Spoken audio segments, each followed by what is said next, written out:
Hello everybody, it's Trace Perot, and this is, what is this, 20th70 Raw Vegan in Hawaii. That's what it is, yeah. Anyways,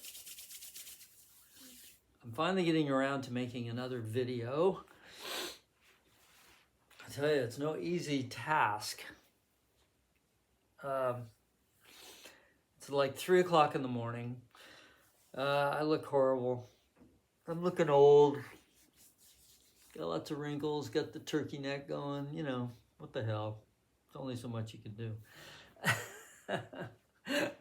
Anyways, what am I doing? I just went through, I'm doing a lifestyle video, okay?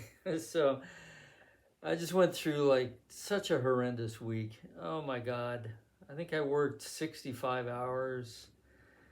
I worked 5 12-hour shifts in a row from 12 midnight until 12 p.m. the next day, which only gave me like 2 hours to do my thing, you know, grocery shopping and whatnot. And then, you know, an hour to kick around and eat dinner. And so what do I have left? 5 hours, 4 hours of sleep. This went on for 5 nights. Just destroyed me, you know. I'm going through this transition at work where they're closing the shelter that I supervise. And I'm moving to another shelter, so there's all this chaos and all this stuff. It's just, oh God, it's kicking my butt. But looks like at any rate, I will be cut back to like 32 hours coming up in about a week or two. And then I'm just going to be working 32 hours a week, which is going to be a whole lot easier on me. Because this week was just like horrible. Anyways, I'm back in my house, of which I've spent like in the last 3 months, I've spent like no more than 12 days, you know. I've been on the Kona side working the rest of the time. So that's the backdrop of this video. Okay, let's start here. My next video, I'm going to start talking about my next video, even though I haven't even started or finished this video. My next video is going to be like 21 outrageous statements about health from a raw vegan. So look forward to that. What am I doing?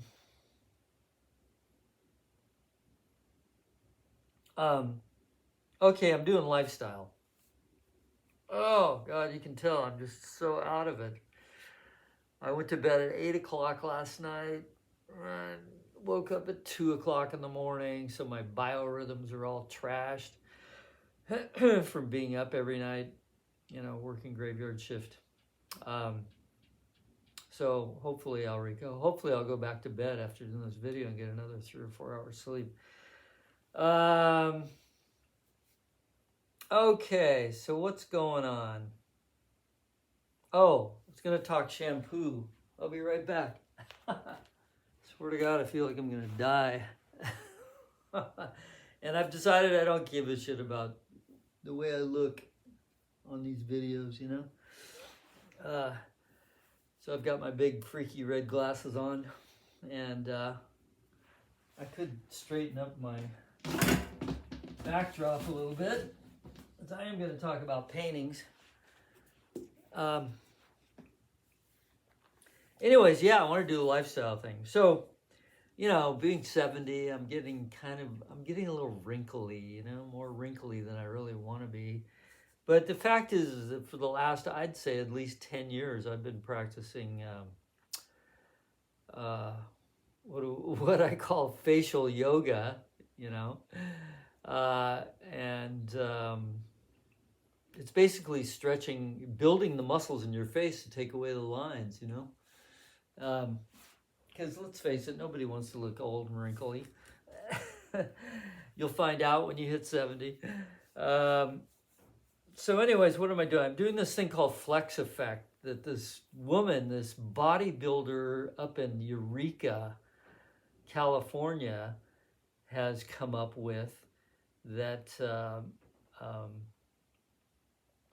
takes away the lines in your face by natural methods. You actually build the different muscles in your face all over in your neck and everything, and it takes the lines away as you age.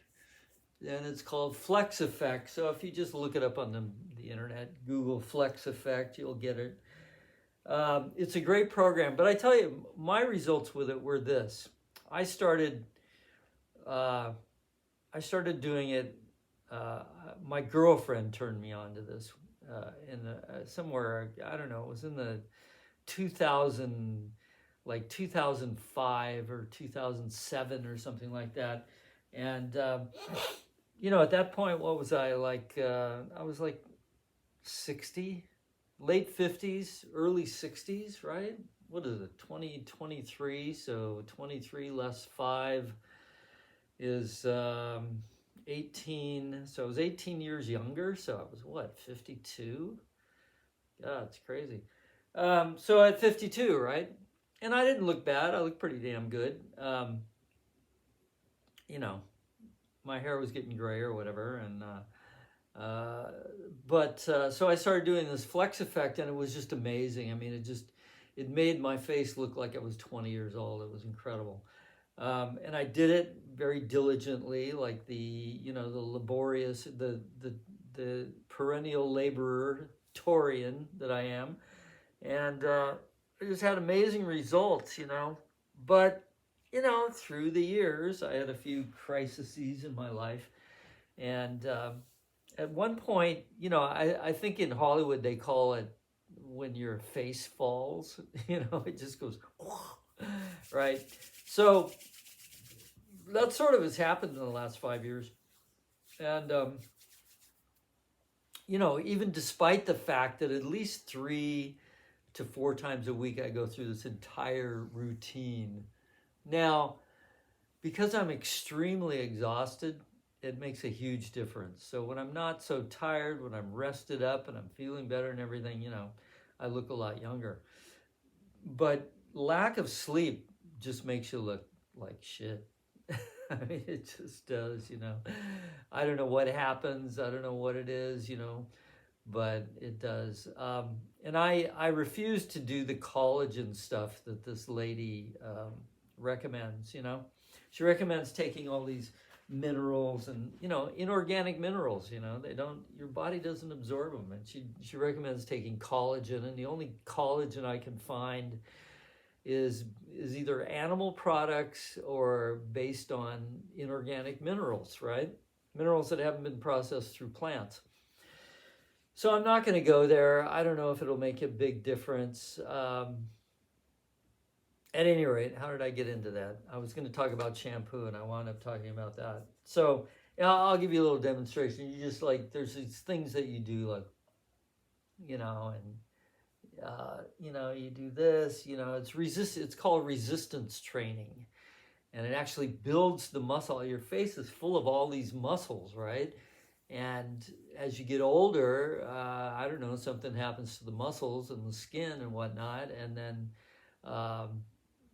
so if you actually go through a process of building the muscles in your face, it takes away the lines, And believe me, it's very effective when you're, like when you're 40 years old, 40 to 60, but 65 or so. But after that, I don't know, the jury's still out. I continue to do it. I'll probably do it the rest of my life. I mean, quite frankly, you don't want to look old and wrinkled. It's just kind of the way it is. The other thing you can do is, and I had this recommended to me, of course, I'm a yogi, so I do headstands anyways, but if you do a headstand every day for 20 minutes, it'll have a similar effect. But believe me, doing a headstand every day for 20 minutes is nearly impossible. It just, unless you're, it just doesn't work. I mean, I've tried to get up first thing every morning and do a headstand.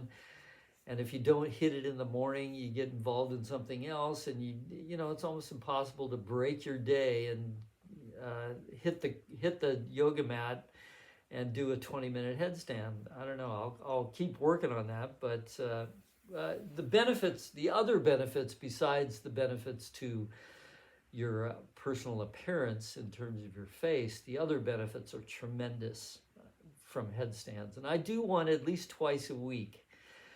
But supposedly, if you do a headstand for 20 minutes every day, I mean, it completely transforms your psyche. Okay, I've never had this experience, but you can imagine turning yourself upside down. I mean, it increases the capillary diameter in your brain. It heightens the blood pressure up above your waist because your blood pressure is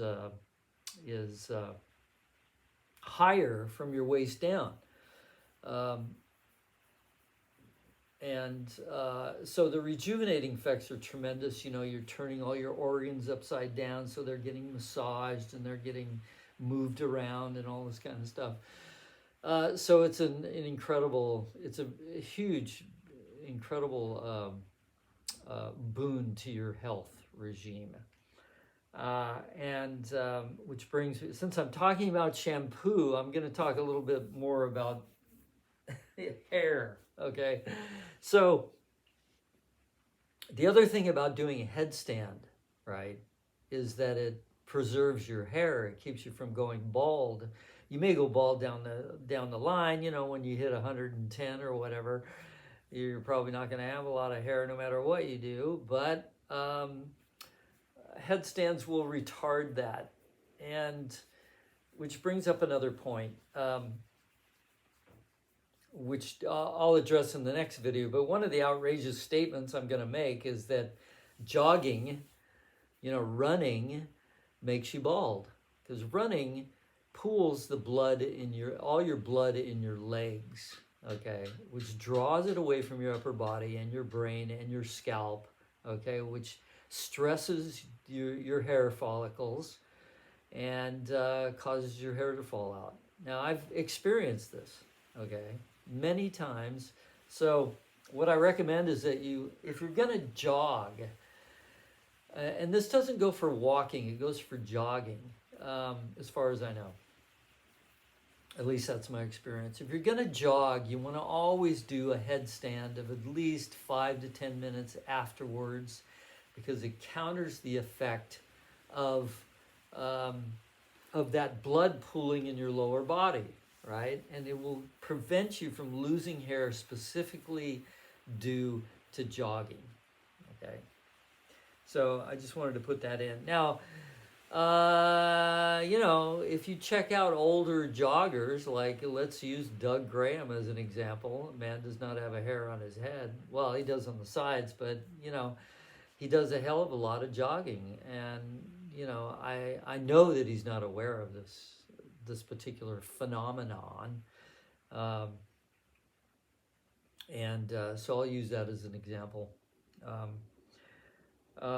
Which he's exactly the same age as I am, and he has no hair on the top of his head. So anyways, so that brings up this whole idea of shampoo. I found this incredible shampoo. I'm going to turn you on to it. I looked on the website, and it's made in Kona, Hawaii. Okay, so it's made in my backyard.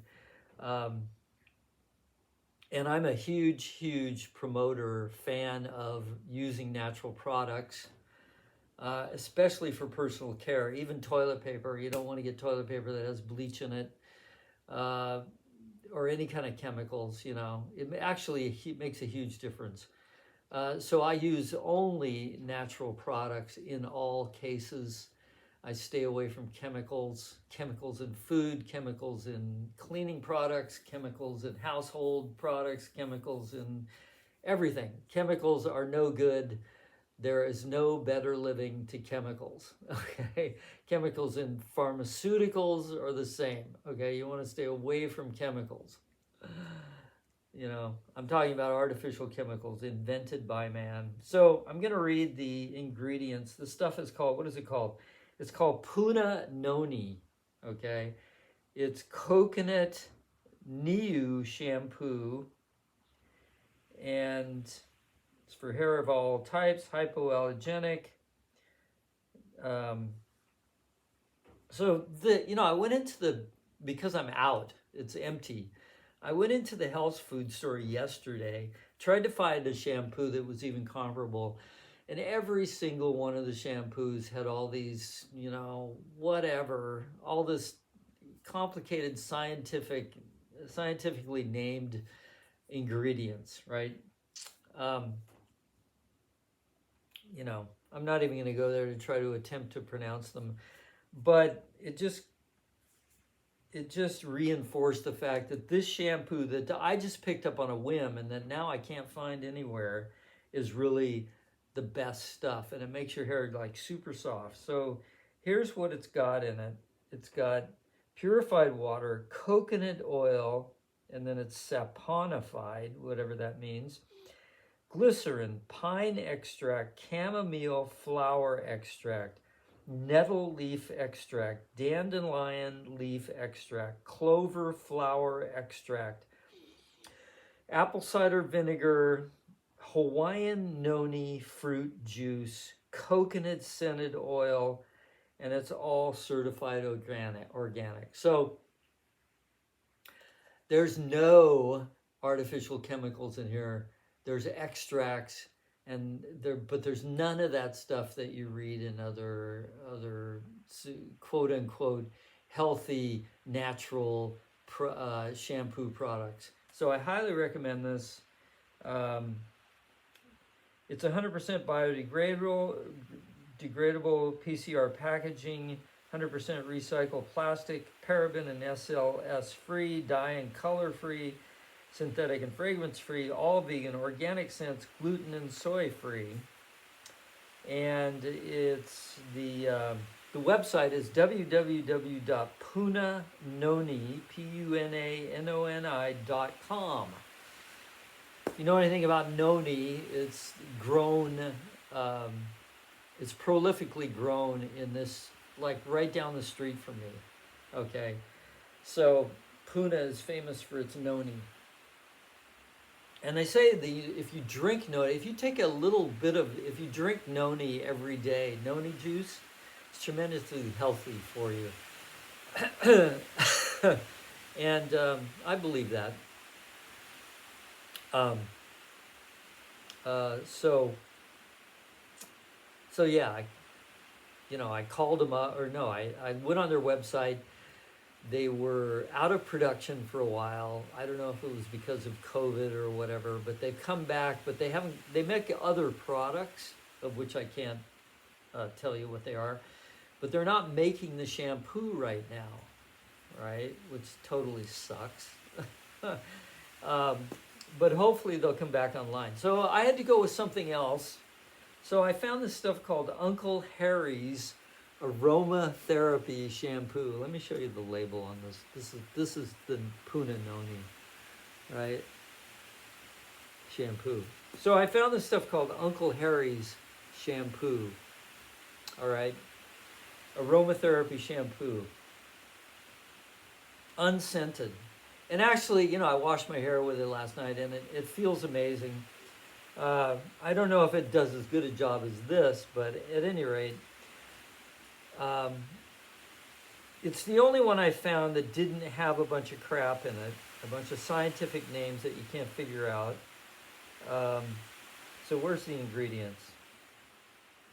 Okay, here it is. Minimal processed ingredients. Coconut oil, Castile soap, which is potassium cocoinate, naturally occurring glycerin, that was in parentheses, purified water, organic apple cider vinegar, organic hemp oil, in parentheses, cannabis sativa. And that's all that's in this stuff. And I don't know if you've had the experience when you're washing your hair. I have this all the time, even with this. I have to put it on my hair like 3 times before it actually lathers. Well, like a half a teaspoon of this on my hair, the first time it totally lathered up. So that's it. Uncle Harry's aromatherapy shampoo. I don't know where you can get it. It's and not only that, it was only $8. This is like 14 or 15 bucks. That's all right. I'll pay that because I prefer this, but this is an inexpensive alternative, and it's made in Richmond, Washington. Uh, UncleHarrys.com. That's without a what do you call them? I forget what they're called. The little thing after the, before the S. So UncleHarrys.com. So anyways, that's my blip on shampoo. So what else is happening? Let me check my notes here.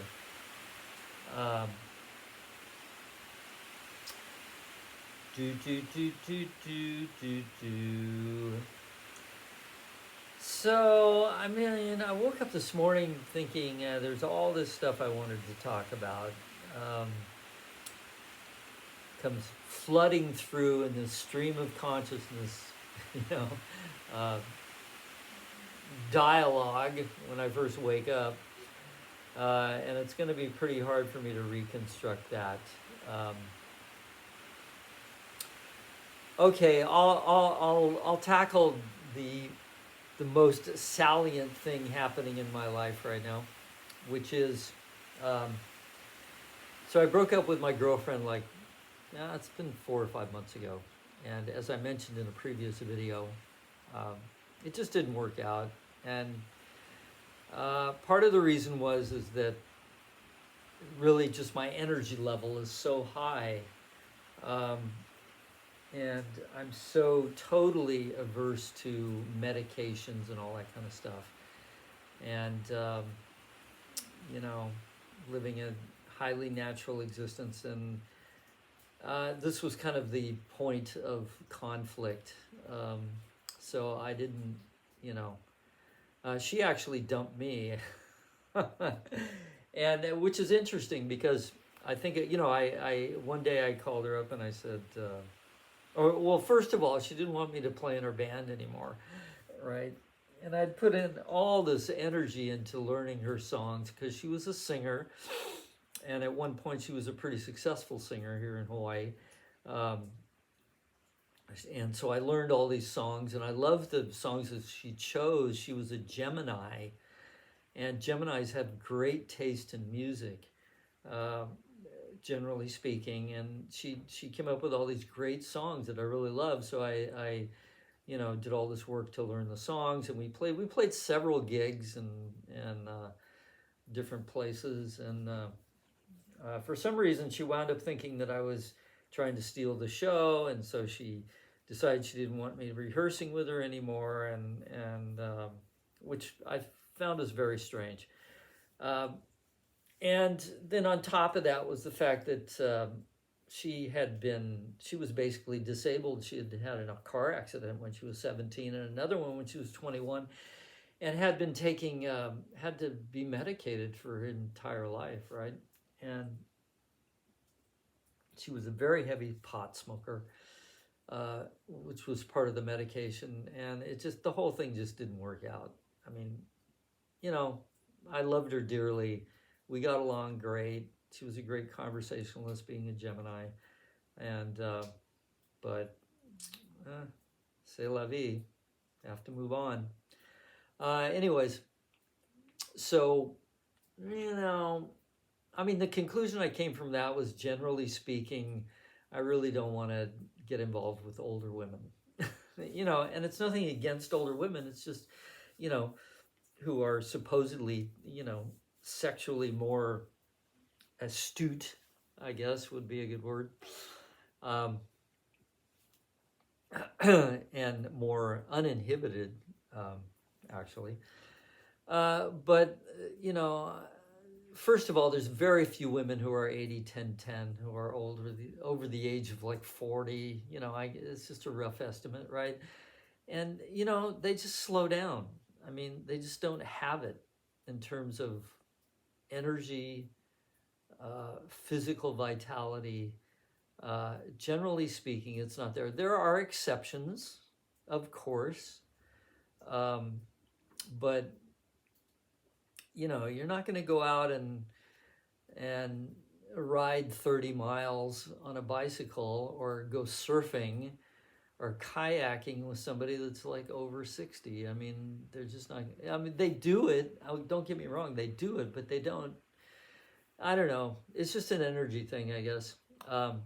So young women, if I turn my attention towards young women, it's like the S word, 70 is the S word, right? 60, you're getting kind of old, but 70, I mean, forget it. No 30-year-old woman is going to go out with somebody who's 70 years old.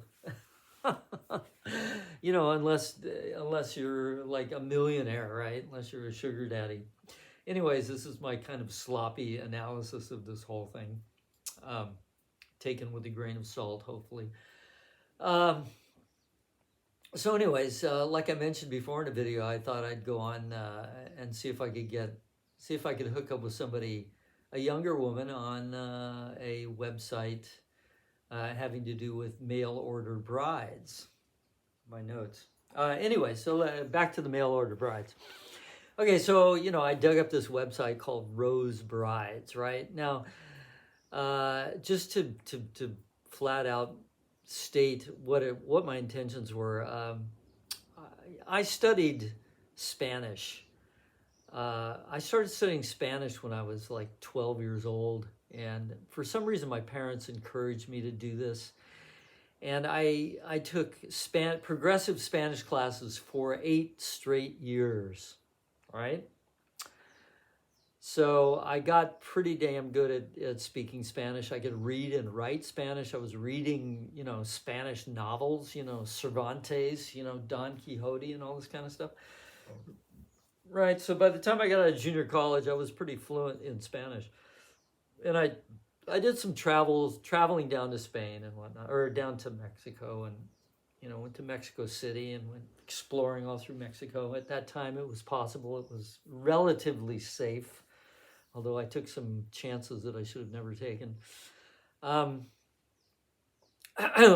Like taking a bus to Mexicali, the border town in California, and getting there at 2:00 in the morning and commandeering a Mexican cab to get me to the train station, right?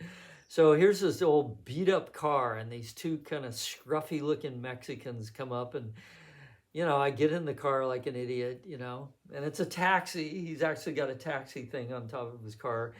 And, these guys were looking back and forth at each other as I was sitting in the back seat, and I'm going, what's going on here, right? And so they took me through this circuitous journey through the back roads of Mexicali, right?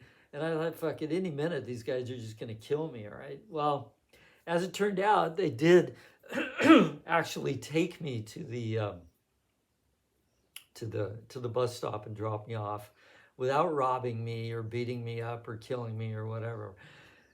So that was one of the hairiest little experiences I ever had. As far as Mexico goes, you couldn't do that nowadays. I mean, you'd be dead in a New York minute if you showed up at Mexicali at 3 a.m. and commandeered a cab. I mean, it's crazy. But, I was I was 20 years old. I didn't have a clue. Anyways, so yeah, I studied Spanish, got really good at it. I love the language. I love Latino culture. The love of my life that I missed when I was a salesman in the desert in California was Shelly Gonzalez, who I never hooked up with, but totally fell in love with. And she was a Latino Capricorn, just absolutely gorgeous. Everything I was ever looking for in a Latino woman. But c'est la vie, that disappeared. So anyways, I went on Rose Brides with this intention of finding a Spanish-speaking woman, right, to marry or to be with, be a partners with. And of course, I preferred Mexican women, but there aren't a lot of Mexican women online for some reason. So, the first thing I found out going on this website was that at least 50% of the women on these websites are scammers. So they're people, they're African Nigerians who are sitting at a computer in a cafe, in an internet cafe in Nigeria, stealing pictures from people who post their profiles online, and then going onto these websites, like Instagram's full of them, and they go onto web, and they're very, very good at it. They've been doing it for a long time, and they cause people to fall in love with them or the pictures of the women that they have, and then they try to get money out of them, right? And if you've gone, you can check out, I think it's called catfish.com, is where this group of people has created a business out of identifying scammers for people who've fallen in love with them, right? So it's like, I go on catfish.com and I watch these videos about this, and I'm just going, these people don't look in the mirror, right?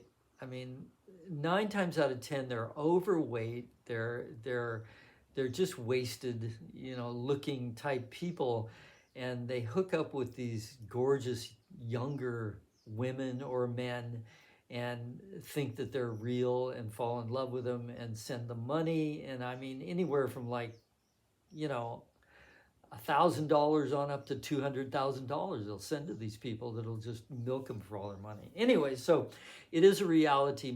If you're ever going to do this, most of the women and men that you find on websites are scammers.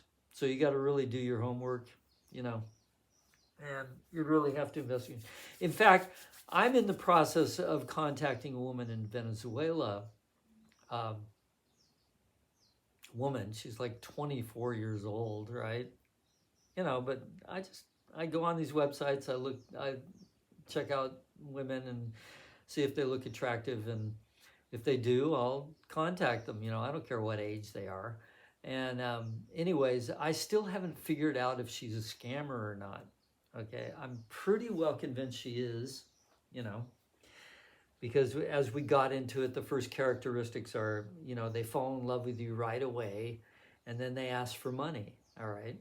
So embarrassingly, this woman, after talking to her for like 2 or 3 weeks, I was convinced she was totally real. And I was going to have her come and visit me in the United States, right? And of course, Venezuela is in horrible economic state right now.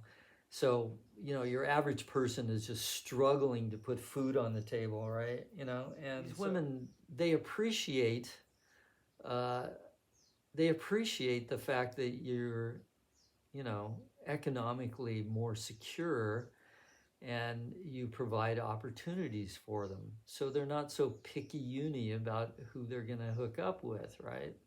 So anyways, I sent her the money to get a passport, and it's like $200. So, and I wound up sending her a little bit more money until I realized that she probably was a scammer. She just pulled the wool over my eyes. I'm still in contact with her, but I'm not sending her any money, and it's just an interesting process, But in the meantime, I really wanted to hook up with somebody who spoke Spanish, a Latino woman. So, but in the meantime, I was on this Rose Bride's website. My profile was up there, and I just ran across this picture kind of randomly of this blonde woman who was 30 years old, and from Ukraine. And to make a long story short, we got along great. She never asked for any money, so I was 99% certain that she was the real thing. And uh, so, to make a long story short, this woman is in the process of coming out here. She actually was from a city called Inakiyivo, which is very close to Jesus, I forget the name of it. It's in Donbass, which is a very intensely contested area between Russia and Ukraine right now. I forget the name of the city. She's near a major city. So, just as an aside, you know, when the whole Ukraine-Russia conflict initially started, I just turned my eyes away. I'm not going there. I'm not gonna get involved in following a war. I'm not even gonna go there. You know, having grown up, been in high school in the 60s, I went through the Vietnam thing, you know, and with my Mars and Scorpio, I went right into it, and everything I discovered about the Vietnam War was that it was just a complete disaster. Never should have gotten into it. It just made me absolutely detest the government of the United States and the military. Okay, so I did that in the 60s. I did all my protesting, blah, blah, blah.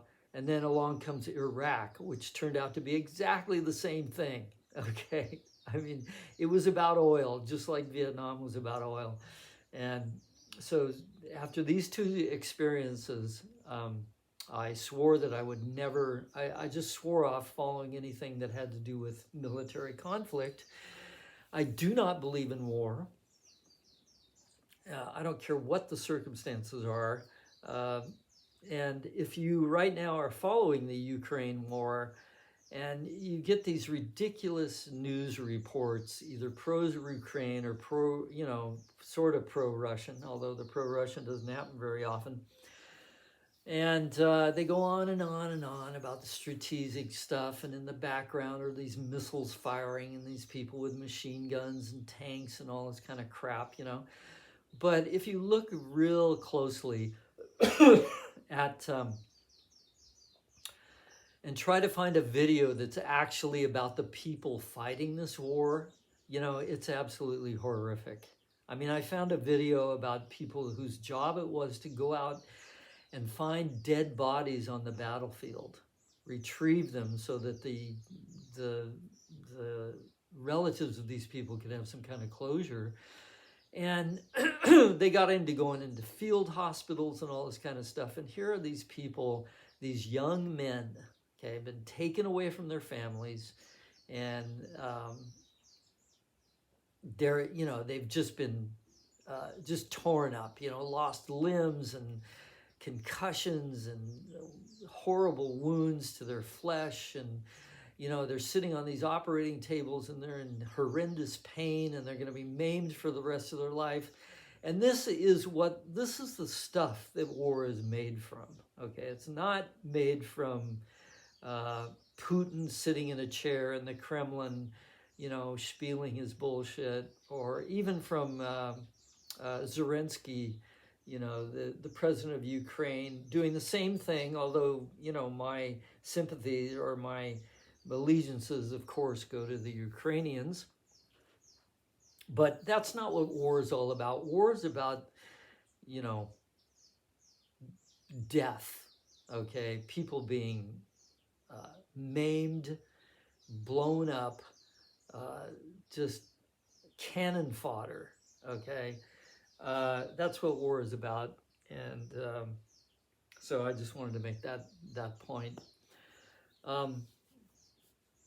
Anyways, what was I talking about? Okay, so I connected with this woman, and you know, we got to talking and blah blah blah. And she's not actually in a war zone. Well, she's in a war zone, but it's not an active one. You know, her city has been taken over by the Russians. Um, and she never really talked to me much about how bad the situation was, but the impression I got is that it's pretty traumatic. You get woken up on a nightly basis, by shelling in distant areas, and you have to evacuate down to cellars until it blows over. And of course, the economy is all messed up, and they don't, she works, but she doesn't have any money. And at any rate, um, uh, yeah, I said, look, why don't you come out here to Hawaii? After she made several comments, and we talked about how tremendous it would be for her to escape uh, from Ukraine. So yeah, she's coming out here. It's kind of unbelievable. Okay, she's 30 years old. She's a Scorpio. She's absolutely stunning. She's okay with me as far as I know. And but of course, she didn't have any money to come out here. And I'm absolutely certain she's not a scammer. She's already in the process of coming out here. She had to take a bus like 1,500 miles from where she was. She had to go into Russia and go to Warsaw. And the thing is, quite frankly, the advantages of hooking up with a woman from one of these 5 countries, Ukraine, Venezuela, Cuba, Haiti, and I forget the last one, is that they're under the law now of humanitarian parole. If you're in another country and you want to get a visa to come here, it's a horrendous process. More often than not, it may take as long as a year to get a tourist visa from a third world country to come to the United States. But according to the humanitarian parole program, people in these countries that are extremely stressed right now, like Ukraine, they have passed this humanitarian parole program where they can, if they're sponsored by somebody in the United States, they can come here and work for 2 years, okay, without having to get a visa. And the process, all they need to do is get a passport, which in Ukraine takes about a month. And then they file, and then the sponsor, which in this case is me, files for to sponsor this person. They get the passport, you fill out an application, and they're allowed to come to the United States for a total of 2 years. And they get a work permit, which they have to apply for separately, but it's granted in a reasonable amount of time. So she can come here and get a job and stay here for 2 years. Okay, so that's what she's doing. She just got into Poland, to Warsaw. She rented a room, and now she's going to get her passport. And then she's going to fly here to Hawaii. So you can imagine what a tremendous change in one's life this is going to be on both sides. Somebody coming from war-torn Ukraine all the way to Hawaii. Now, the thing is if we don't hit it off, she can just be my roommate. And she can get a job and get herself established here in Hawaii, and it will be a tremendous boon for her existence. She is not a vegan, so that's going to be a point of contention. Not contention, but it's going to be an interesting scenario. So if we do get along, then there'll be a process of my showing her how to become a raw vegan eventually. I'm not going to be demanding, and I'm not going to tell her what to eat. She can eat anything she wants here. I will ask her not to eat animal products, but not initially. I'm just not not going to go there. But in order for us to actually have a relationship, she would definitely have to be at the very minimum, a vegetarian and very interested in becoming a vegan down the road. So that's what's happening. It's pretty wild. And we'll see how that goes. It's probably going to take her 1 month from now to get here. And so that's kind of something that's very life-altering in my life at the moment. You know, I'll have to make a couple of comments. I mean, like I said, you know, the S word, 70, you know, your only possibilities for hooking up with American women are you're going to get somebody who's retired, 60, 65 years old. You know, you're not going to get any interest from any young women. Unless you have extremely good skills, flirting skills, or you're extremely adept at hooking up with women. A lot of women actually do prefer older men because we're more stable, less emotional, we're more established. There's several reasons why that is, but in order to make that connection, you got to be very good with your social skills, your flirting skills, your ability to pick up women. You got to be very good at it. And believe me, I'm out there all the time. But, you know, and I've had a lot of very close calls with really gorgeous younger females, but they never panned out. I was never able to make them pan out. So I just got tired of it, and tired of like being a bachelor, and so I decided to go this route, you know. So I have, and it's happening. What else am I going to talk about? Shit, that's probably enough actually for this video.